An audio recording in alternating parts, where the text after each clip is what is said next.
¿Cómo están ustedes, mis queridos amigos de Espiritual Televisión? Gracias por estar ahí. Un gran abrazo a todos los que nos apoyan con el programa. Gracias por la sintonía, por la cantidad de visualizaciones que tiene el programa en las redes sociales, en el canal, por lo que me paran en la calle preguntándome por quién votar. ¿Ya?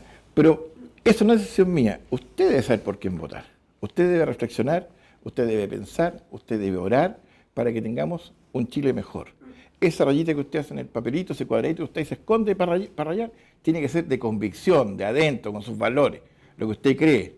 Esa rayita cambia su barrio, cambia su vida, cambia el entorno de sus nietos, de sus hijos, de los colegios, de las calles. Entonces hay que pensar para votar bien. Y recuerden, en nuestro programa les mostramos buenos candidatos que nos van a representar, que nos van a llevar nuestros principios al Congreso. Y para lo cual también necesitamos que él vaya solo. Todos vamos con él y todos tenemos que apoyarlo. Y uno de los candidatos que estamos apoyando, y lo digo sinceramente, es don Daniel Morales. ¿Cómo estás, Daniel? Roberto, ¿cómo estás? Muy bien, gracias. Te felicito por ser elegido ya representante de Renovación Nacional al Congreso. Al Congreso en el Distrito 6, por el Distrito 6. 26 comunas, 5 provincias que tenemos que representar. Y de verdad que muy contento porque creo que es un tremendo honor, que es un tema que uno busca, por el cual uno trabaja, por lo que uno quiere hacer.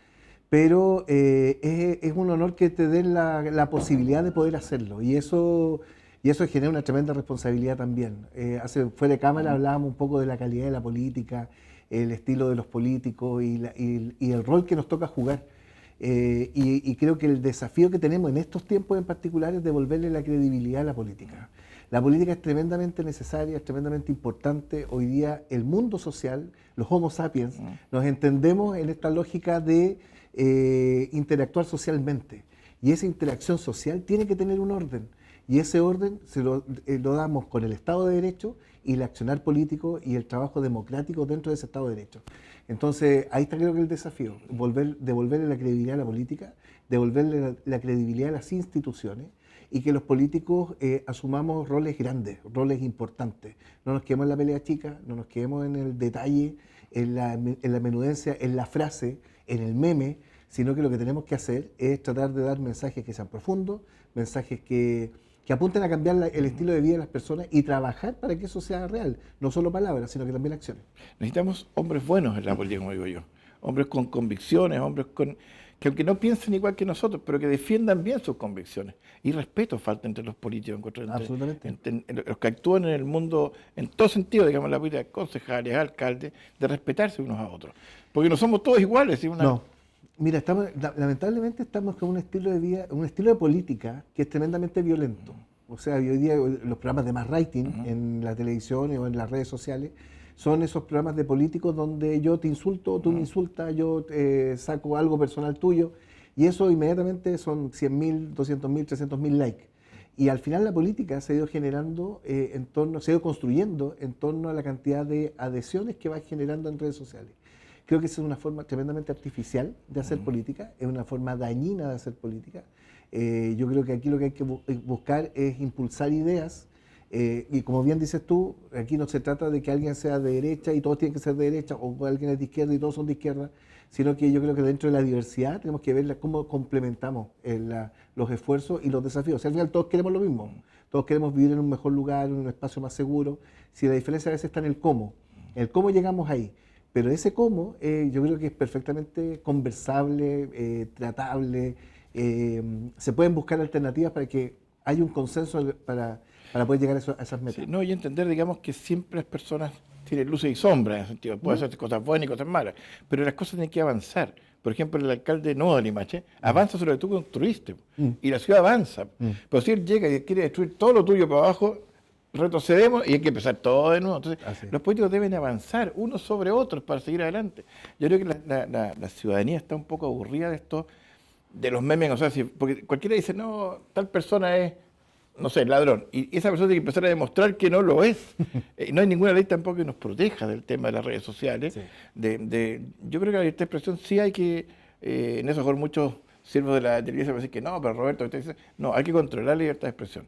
Porque si no aprendemos a manejar la lengua, como dice la palabra, bueno, hay que controlarla de alguna forma. Tengo que generar cierta estructura, Sí. tiene que haber un orden. No se trata de limitar lo que se quiere decir, sino es el cómo se dice finalmente. Porque, insisto, los programas hoy día de más rating son aquellos programas que son más violentos. y que son quizás más duros en su lenguaje. ¿Por qué tenemos que llegar a eso? Si en el fondo cuando lo que vemos en televisión son mensajes violentos, o en redes sociales mensajes violentos, lo que vamos a tener el día de mañana es violencia también en la calle. O sea, no es poco común hoy día ver en un auto que alguien, no sé, se grita una cosa con otro, se enoja, para el auto, abre la puerta, saca un bate de béisbol y rompe el otro vidrio. Y nos sorprendemos con eso, cuando lo que hacemos es prender cualquier aparato hoy día que tiene pantalla y nos damos cuenta que lo único que vemos son insultos, son acciones de violencia. Entonces, estamos en un mundo donde tenemos que tratar de ir eliminando eso. Y creo que ahí está el marco del cual tenemos que regirnos. Eso que trata es importante. Yo veo dos cosas. O la persona se pone violenta o se encierra. Mm. Y no opina de nada, no se mete con nada y empezamos a tener puras ostras que dejan el país en manos de otros, en otras palabras. Te quería tocar un tema que está en el ambiente, no por el hecho mismo, que creo que fue una mala actitud de un docente con los alumnos, en su forma de actuar con los alumnos, pero también cómo, tú como diputada, pues, cómo podemos generar algo para que estas heridas que tiene el país, de uno y otro lado, se sanen de una vez por todas. Mira, hoy día yo escuchaba en una radio, decía, lo que pasa es que tuvimos una transición política tan consensuada que finalmente no hubo un espacio para, salvo el informe RETI, no hubo un espacio donde poder generar condiciones para sanar heridas. Y tiene mucho sentido eso que escuchaba. Yo siento que lo que pasó con el profesor en Limache es el ejemplo de eso, sin justificarlo, porque no se justifica por ningún motivo. Por ningún lado se puede justificar, ni la acción del profesor, ni lo que trató de hacer con los alumnos. Uno entiende que hay una carga emocional, personal, que lo lleva a tener poca tolerancia frente a comentarios adversos. En este caso, cuando dicen, los chiquillos hablaban a favor de Pinochet, claramente lo que sucedía era que su nivel de tolerancia sobre ese tema estaba reventado. Entonces, ¿cómo tú lo suples? Lo suples con un trabajo psicosocial, lo suples con un trabajo con la comunidad educativa. Deben haber espacios y protocolos de convivencia escolar que sean más potentes. A mí me preocupa mucho, y se lo planteaba al alcalde, lo que sucede ahora con ese curso. Primero, el docente perdió una oportunidad enorme de poder haber debatido cuál era la condición política, social, histórica que tenía nuestro país en la década del 70. ¿Cuáles son las posiciones políticas actuales? No en cualquier curso, y yo, fíjate que de lo negativo que hay ahí, no en cualquier curso los chiquillos se interesan por la política. Entonces, si tiene alumnos que tienen una opinión, que para él no es la adecuada, pero que tienen una opinión política, conduce esa opinión. Él es el amo y señor de ese espacio, él es el profesor, es el docente. Lamentablemente, también, estamos en un espacio y un momento histórico en nuestro país donde los profesores perdieron el dominio del aula. Y con el excesivo espacio de los derechos de la infancia, los derechos de la juventud, la autonomía, el respeto, el aula segura. O sea, se perdieron esos espacios. Entonces, el profesor tiene que volver a recuperar los espacios, pero no lo puede recuperar a través de la fuerza. Él es docente, él tiene otras herramientas. Y él es el adulto que está rodeado de jóvenes o niños. Y por lo tanto tiene que generar las condiciones para que la convivencia escolar dentro del aula sea adecuada. Entonces, por todas partes creo que es una mala escena, pero sí creo que abre una oportunidad. Abre la oportunidad de tener protocolos donde se integre la comunidad escolar completa para hablar de estos temas. Y debatir cualquier tipo de tema. Claro. Si hoy día es la política, pero el día de mañana es sexualidad y otro día va a ser otro tema. También yo te quería traer el tema de la salud mental, porque a lo mejor el profesor estaba tan estresado, tan complicado, con muchas horas de trabajo, a lo mejor no lo quiero excusar porque creo que fue mala su actitud con los alumnos. Se perdió la oportunidad, como dices tú.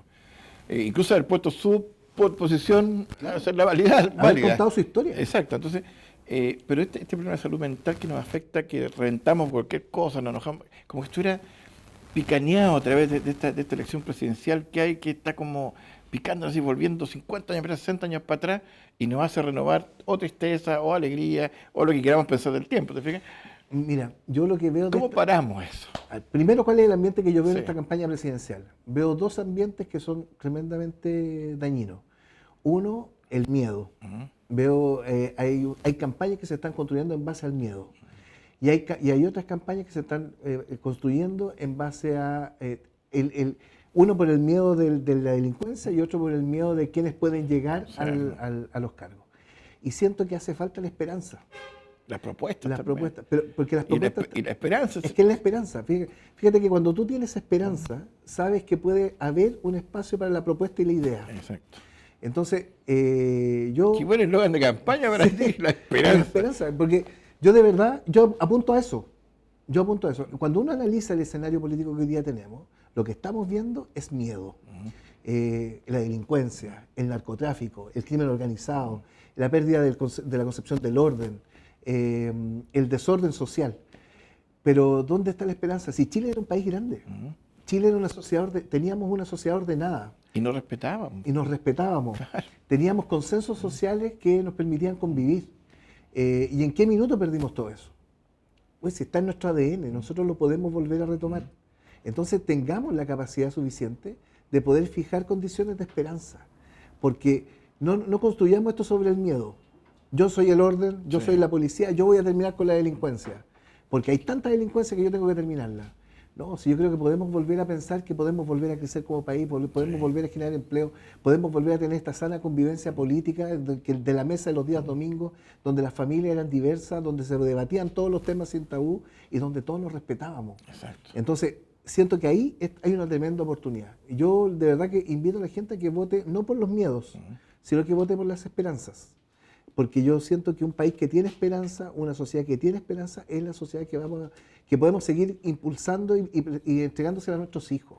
Exacto. Cuando a nuestros hijos les entregamos algo en positivo, vamos a tener familias que van a tener una noción de la sociedad, yo diría que más feliz, más que va a haber mayor tolerancia, donde tú puedes aceptar las diversidades, y eso es una realidad con la cual tenemos que convivir. Entonces, yo de verdad... los invito a la gente que está viendo este programa a que se fijen más que en los miedos, se fijen en las esperanzas. Está escuchándolo, ¿no? Yo no me equivoco cuando traigo un invitado al programa. Si usted me pregunta por qué votar, le voy a decir que usted decida, pero escuche el programa. Creo que hoy día dimos en el clavo de algo sumamente importante, que también me tocó, la esperanza. Qué buen eslogan para hacer los cambios en la política. Y en muchos ámbitos, ¿eh? Incluso en el ámbito nuestro religioso, que de repente escuchamos a personas de otra religión, y empezamos, no, calmemos. Hay una esperanza que es más grande que todos nosotros. Sí, claro. ¿No? Y no apoya. Te llevo ahora al mundo cuando estés sentado en el Congreso, cuando seas diputado. ¿Qué planes tienes para Esa es mi primera esperanza. No, yo creo que la gente, yo confío en Dios, creo que no me he equivocado, digamos, creo que cuando a la gente le impulso o hablo, entrevisto a alguien, es porque yo primero creo en esa persona. Ya no, me costaría mucho entrevistar a alguien, y lo he discutido en el canal. Los que me conocen saben que yo soy un poco idiota para discutir de repente a las personas que entrevisto, porque no me gusta traicionar mis convicciones. ¿Ya? Aunque a lo mejor no pensamos los dos igual, no somos del mismo lado político y nada, porque me dicen que soy de un lado, depende de entrevistado, soy del otro. ¿Ya? Pero creo que en el diálogo está todo. Creo en el avanzar, en un peldaño sobre otro. ¿Ya? No creo, digamos, en destruir al otro para yo avanzar. ¿Ya? Incluso lo he planteado con un compañero de trabajo. Yo soy una persona que he tenido muchas veces alumnos de televisión, y yo les enseño todo lo que sé. Pero ¿cómo les enseñáis todo? ¿Después va a ser competencia? No, la competencia está aquí. No están las herramientas que ellos se van a manejar. ¿Ya? Entonces creo en eso y es lo que trato de hacer. Y no nos conocemos ahora, no nos hemos conocido antes, ya solamente había en televisión con lo que hacías, pero siempre te he mirado como una persona que tienes valores, por un lado, que crees en Dios firmemente en el tema, que tienes una familia que la defiende también, y que asume estos problemas. O sea, no te he visto escondido, ni que salga Limache, mira, se robaron tanto. No, es una música que está... Viví un tiempo en Limache, entonces es una ciudad que me gusta, me gustaría volver a vivir en Limache. Es una ciudad que hoy día se ve más grande, en el tiempo mío era más campo. Hoy día está más ciudad, más grande, con transporte. Faltan cosas, pero va a seguir creciendo. Y no veo críticas tampoco a tu accionar. Entonces ahí también, bueno, ahora van a aparecer todos los otros candidatos a buscarte algo. Así, mira, que usa pantalones rojos. No sé, van a buscar algo. O es demasiado bueno para ir al Congreso. Pero va a depender de nosotros. ¿Ya? De esa rayita que usted haga en noviembre va a depender si está en el Congreso o no está en el Congreso, la esperanza. ¿Ya? Va a depender de usted. Mire, sobre lo que dijiste recién, a mí alguien me dio en un programa y me dijo, es que tú peleas poco, me dijo. Tú peleas poco, tenés que marcar más y tenés que pelear más. Y yo le dije, ¿sabes qué? Lo que pasa es que yo no peleo. ¿Con quién vas a pelear? Porque ¿por qué voy a pelear? Claro. O sea, discutamos ya.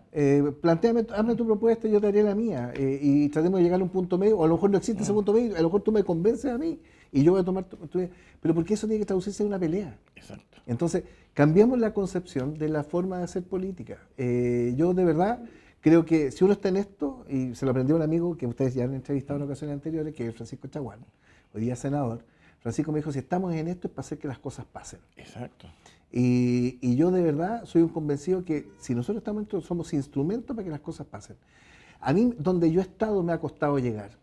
Cuando fui concejal, cuando fui alcalde, siempre me costó llegar a ocupar el cargo, pero algo hacía que uno llegara a esos cargos. Llegar hoy día a la posición que tengo, estamos a una semana de hacer la inscripción, estoy ratificado por el partido Renovación Nacional para ser candidato.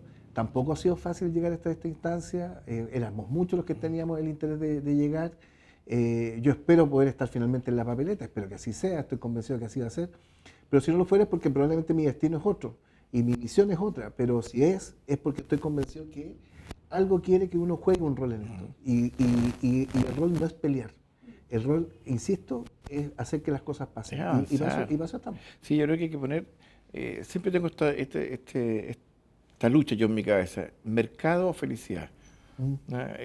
¿Cuánto es lo que uno puede entregarse al mercado o pensar en la felicidad de los otros, en el prójimo? Pues yo creo que la autoridad les pone, el Señor te va a poner ahí, yo creo que no se puede equivocar. No porque estés al lado mío y estés entrevistándote, sino que el sentido creo que el mundo cristiano tiene un rol que jugar hoy día. El mundo cristiano, hablo de católicos, evangélicos, los que no están en ninguna iglesia también se sienten cristianos, tienen un rol que jugar. Y no estoy hablando de una cosa política, estoy hablando de una cosa de valores y de avanzar y de creer que podemos ser mejores.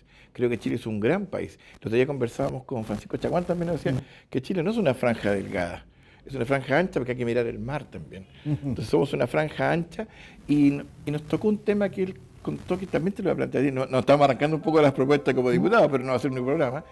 Nos contó que el problema que teníamos hoy día es que habíamos exiliado a Cristo de nuestras vidas. Lo tomábamos para Semana Santa, para la Pascua y cosas, pero en general del día a día lo habíamos exiliado. Y estábamos cayendo en un hoyo profundo, digamos, de esta enemistad que la pone el diablo, creo yo, porque eso cuando quieres matar al otro o denostar al otro por tú ser algo, creo que es verdad lo que nos dice en ese sentido. Yo estoy completamente convencido que así es. A ver, cuando hay un espacio donde no existe Dios, ese espacio es un espacio oscuro. Obviamente, Dios no te la hace fácil tampoco. O sea, te coloca a prueba, hace que las cosas te cuesten, pero te acompaña, tú no te sientes solo. Cuando tú exilias a Dios de tu vida, en el fondo, y exilias la fe de tu vida, la creencia, obviamente lo que va a tener una vida completamente vacía. Y si tú tienes una vida vacía, ¿qué sociedad es la que vas a tener? Si tu vida personal es vacía, ¿qué es lo que vas a transmitir? Eso, va a transmitir oscuridad. Entonces, yo soy un convencido de, nosotros durante el estallido social tuvimos como ciudad, ustedes pueden comparar todas las ciudades, y aquí yo voy a hacer un tema de creencia transversal. Yo soy una persona católica, pero congregamos a los pastores evangélicos y congregamos a la Iglesia Católica y oramos por nuestra ciudad durante todo el proceso del estallido social. Y yo diría que fuimos de las ciudades que mejor lo sortearon. Para algunos simplemente fue un buen manejo político. Para otros, y donde yo me integro, es que éramos una ciudad que tenía una protección especial. Está bendecida por el Señor, claro. Entonces, y como ese tipo de cosas, nosotros también hicimos un trabajo, fíjate, con los pastores evangélicos, bien importante. Cada mes de marzo yo me reunía con ellos, con la comunidad de Lima Cholmué, y les entregaba una carpeta con los proyectos más importantes que íbamos a ejecutar como municipalidad. Y yo les explicaba todo el proyecto, un CESFAM, un colegio, una calle, el puente, y les decía, ya, este proyecto que está acá es súper importante por este y este motivo. Este otro proyecto no va a resultar ninguno de estos proyectos si no hay oración. Exacto. Yo puedo hacer toda la gestión política, yo puedo hacer todo el lobby que haya que hacer, golpear todas las puertas de los ministerios, pero si hay un proyecto que no tiene que salir, no va a resultar. Y no va a resultar bajo una administración. Bueno, muchos de los proyectos resultaron. Y muchos de los proyectos hoy día son realidad y están concretizados en obras muy emblemáticas para nuestra ciudad. Y eso es producto de la gestión de los arquitectos, producto de la gestión de los ingenieros, de la gestión política que uno hizo también en el municipio, pero también es de la gestión que hicieron los pastores con su oración. Y de eso se trata. El Señor abre puertas. Eso. Así es. A las puertas Cuando las abre, nadie las cierra. Nadie las cierra. Y las más duras las abre siempre. Me tomaste el estallido social y ahí habían algunas demandas que sí son reales, digamos. Yo creo que, y creo que la política o el mundo político no ha entendido lo que pasó alrededor, de lo que más allá de la delincuencia y cosas así. El adulto mayor, por ejemplo, ¿cómo cuando tú estés sentado en el Congreso vas a poder plantear propuestas para el qué has pensado sobre el adulto mayor? Bueno, a ver, siento que hoy día el adulto mayor primero tiene dos brechas que hay que tratar de cubrir. El tema de las pensiones se está trabajando, hay un tema que ya puede entrar en operación en la reforma de pensiones. Pero hay dos brechas que hoy día, además de las económicas, son relevantes. Uno, la soledad. Hoy día tenemos una cantidad muy importante de adultos mayores que viven solos, que no tienen redes. Y lo que nosotros tenemos que tratar de impulsar son programas sociales que apunten al acompañamiento. ¿Y en qué minuto un parlamentario se puede operativizar eso? A través de la ley de presupuesto. Hay ciertos programas sociales hoy día que apuntan a la sociabilización de adultos mayores, que no estén en ese concepto y en ese estado de aislamiento. A mí me tocó ver, por ejemplo, adultos mayores solos que en algún minuto murieron y nadie se había dado cuenta que habían fallecido.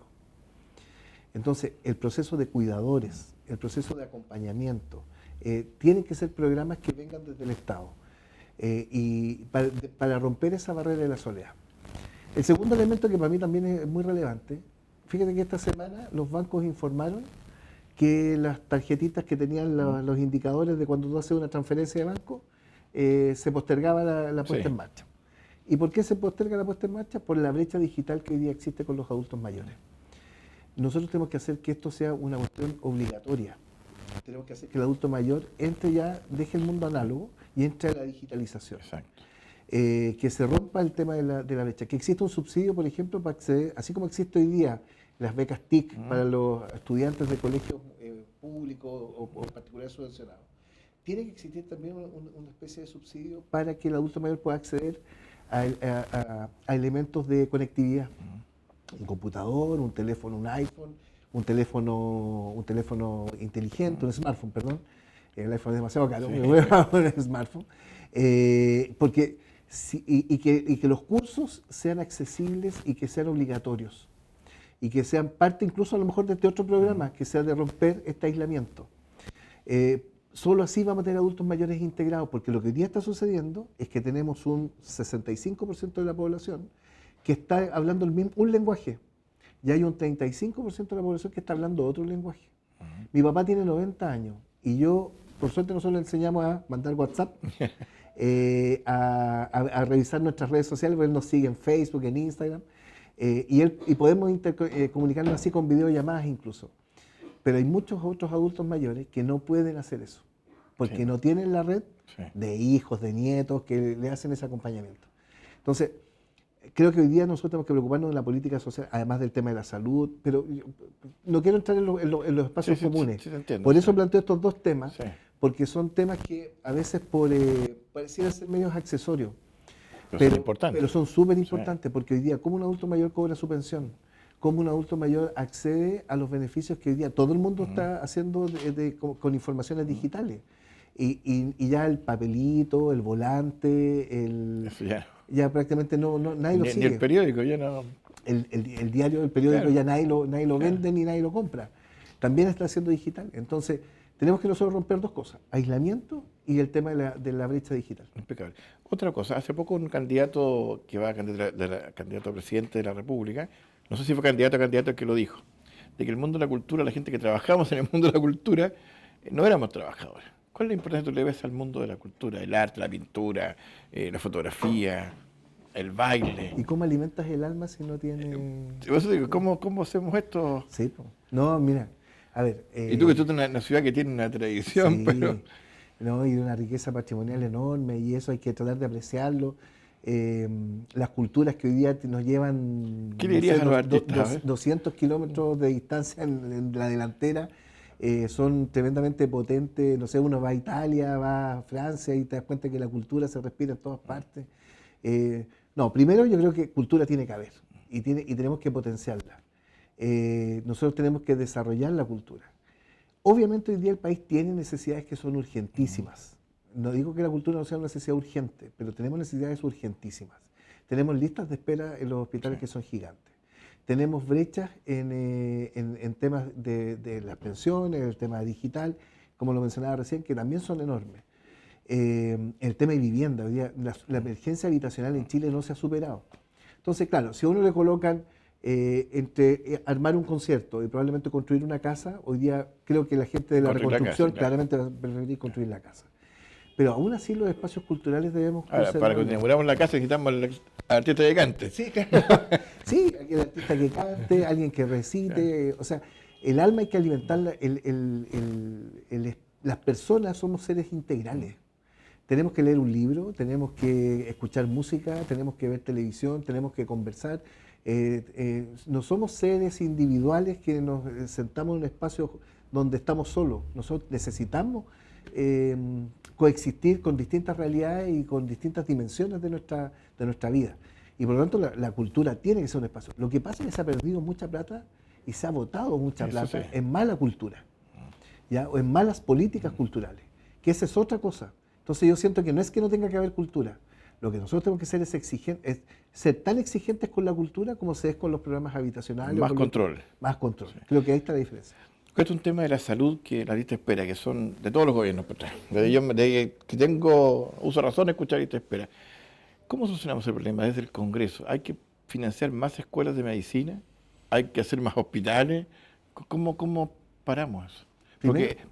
Porque la persona ayer, digamos, mi hija fue al frique de urgencia, estuvo de las 9 de la mañana hasta las 6 de la tarde por un dolorcito, y decía que la gente estaba ahí esperando. Trabaja el frique, que es público, eso también derivan a las clínicas privadas. ¿Qué más hacemos? Primero me encantaría tener la varita mágica de la solución, sí, porque no sabe. porque creo que el problema de verdad que es multidimensional. Pero independientemente de eso, creo que hay áreas, por ejemplo, falencias con especialistas. Ya. Todas las especialidades, todos los especialistas si acceden a una especialidad es porque en algún momento ganaron una beca.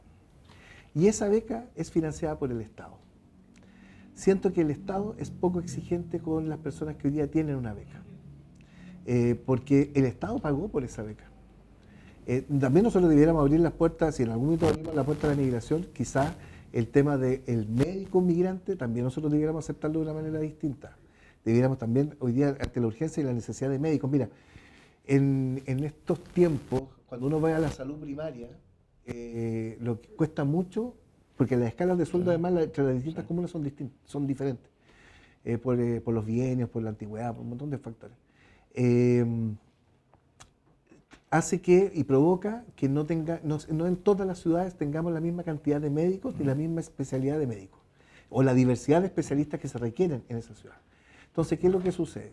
Personas, no sé, que necesitan una prótesis de rodilla, personas que necesitan una prótesis de cadera, un cardiólogo, un neurólogo, claramente se transforman en inaccesibles porque no existen, porque la lista de espera ahí para poder llegar a una hora es enorme, aunque estén en el GES, siguen esperando 6 meses para poder acceder a ello. Entonces, no es incluso un tema de voluntad del Estado, es que las reglas del juego permiten esa diferencia. Y lo otro, que quedó en evidencia también, fueron los abusos del sistema público, con las licencias médicas. O sea, ¿cuántas personas hoy día pertenecían a los servicios de salud y cuántas personas trabajaban en los SPAM y cuántas personas, también como en los colegios, en las municipalidades, todo, pero ya que la pregunta es de salud, ahí también hay un montón de horas hombre que también se perdieron y que mucha gente no aprovechó. Y lo último, creo que también hay que educar mucho a la población. No todo dolor es enfermedad. Exactamente. Y eso hace que a veces las listas de espera son una cosa, pero las filas para poder acceder a la salud primaria también son otras. La gente llega a las 6 de la mañana para poder tener un número, a las 5 de la mañana para poder tener un número.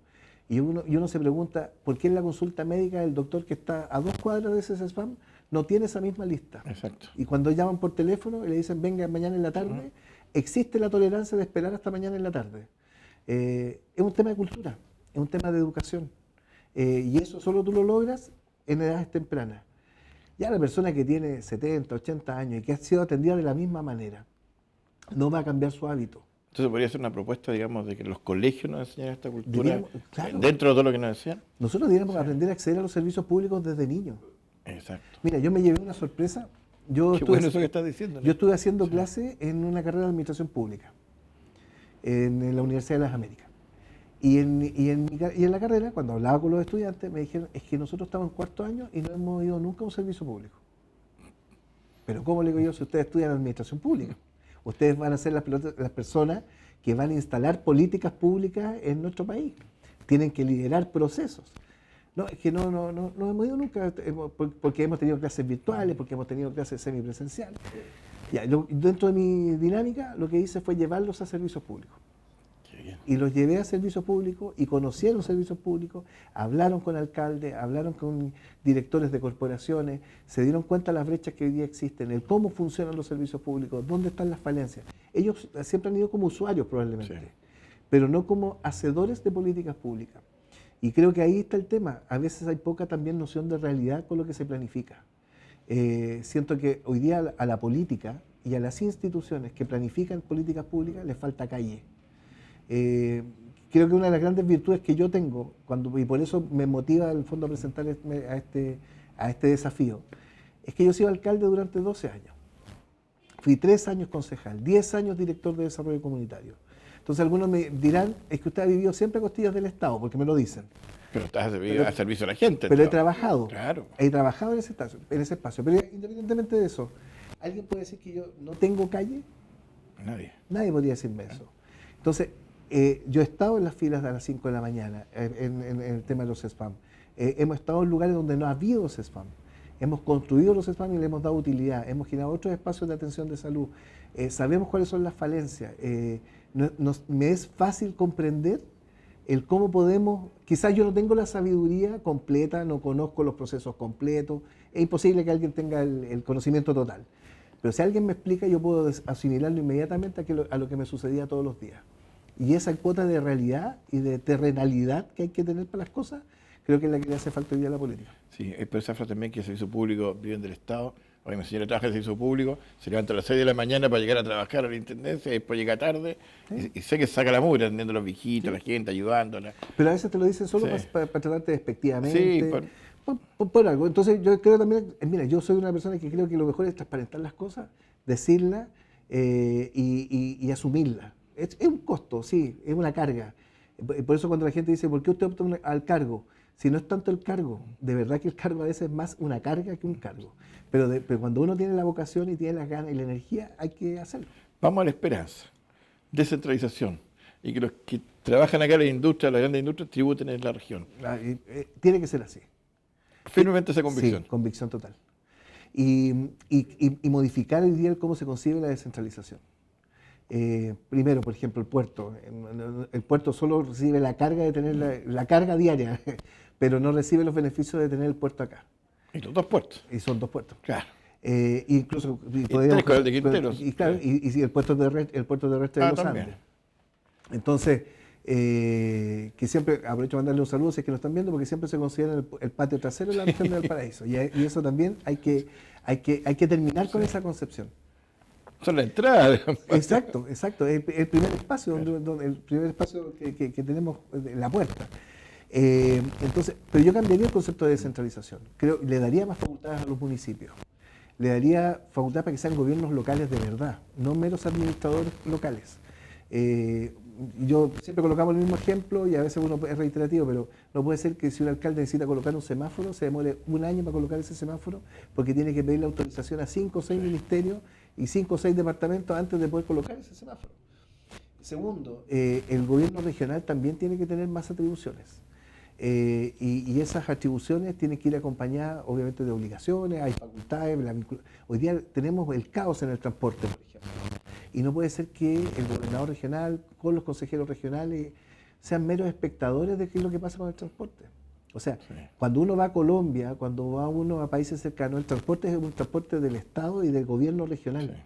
Sí. Y tenemos muchas posibilidades de que eso sea un sistema de transporte interconectado. Claro. Esa es la palabra. Pero falta ese desafío. ¿Quién cede la cuota de poder? Y nosotros estamos pagando los costos de que no hay ningún ministerio que quiera ceder cuotas de poder. Pero para poder mejorar la calidad de vida de las personas en las regiones, tenemos que hacerlo. Yo tengo un ex colega que soy muy cercano, que es Mauricio Viñambre, también candidato a diputado. Y con Mauricio nosotros... Y también va por el Distrito 6. Y también por el Distrito 6. Entonces alguien diría, mire, que cómo le hace campaña a otro colega de él. Pero tenemos una idea en común. No lo he invitado acá, Mauricio. No, capaz que se queme aquí el estudio. Pero tenemos una idea en común. Y yo espero de verdad que la podamos impulsar. Nosotros no tenemos un congreso regional. Ah, correcto. Y nosotros, mira, si tú analizas si yo diría, mirara, ¿qué parlamentarios son los que tenemos nosotros hoy día? Tenemos 2 senadores de primera línea a nivel nacional, personas de peso, como son Ricardo Lagos Weber, como son Francisco Chaguán, con quien además soy muy amigo y lo aprecio mucho. La voz de ellos es fuerte, pero ellos 2 solos no pueden, tienen que sumar a todos los diputados. Y no somos pocos los que vamos a ser diputados. Entonces, si tú tuvieras a todos los senadores de la región, a todos los diputados de la región, al gobernador regional, que además es el gobernador más votado de Chile, con los consejeros regionales, la opinión de la región de Valparaíso no tendría peso. Si nos pusiéramos todos en un solo norte, ya, queremos que el transporte, que los impuestos en Valparaíso queden en Valparaíso, en la región de Valparaíso. Y tenemos a toda una región movilizada en torno a eso. ¿Saben lo que nos costaría eso? Lo decimos como talla siempre. Solo el café y las galletas. Mauricio coloca el café, yo coloco la galleta. El resto tenemos que sentarnos todos a conversar. Estás comprometido. Además, ese congreso, me están diciendo que corte todos los asistentes que hay aquí en el estudio, porque hablamos harto los dos. Pero te vamos a tener más programas, digamos, porque en Espiritual Televisión tenemos a los candidatos que van al Congreso, a los que lo representan, a los que tienen valores, a los que nos van a ayudar a que el país siga avanzando. Sea usted colorado, verde, azul, amarillo, piense en quién lo apoya para usted en su casa. ¿Quién mejora el barrio? ¿Quién tiene? Me gustó lo de la Esperanza. No me dejas terminar el programa por lo de la Esperanza. Me gustó serlo en el candidato de la Esperanza. Creo que es lo que nos hace falta. Nosotros tenemos esperanza en el Señor, que va a poner buenos candidatos en el Congreso. Tengo que cortarlo. Siempre le he dicho a la electora que me dé 1 hora y no media hora. Pero siempre me reta porque digo que estoy pidiendo 1 hora en pantalla. Pero usted quiere conocer los candidatos y yo se los quiero mostrar. Gracias por estar con nosotros, gracias por estar ahí. Recuerden, síganos en Facebook, en Espiritual Televisión, en YouTube para que repita el programa y se lo mande a los amigos, y en Instagram para que vea cómo opinan los candidatos que aquí representamos al Congreso Nacional. Gracias, un gran abrazo para ustedes, para todos ustedes, siervos, hermanas, hermanos, y para todos los que nos siguen en las redes sociales.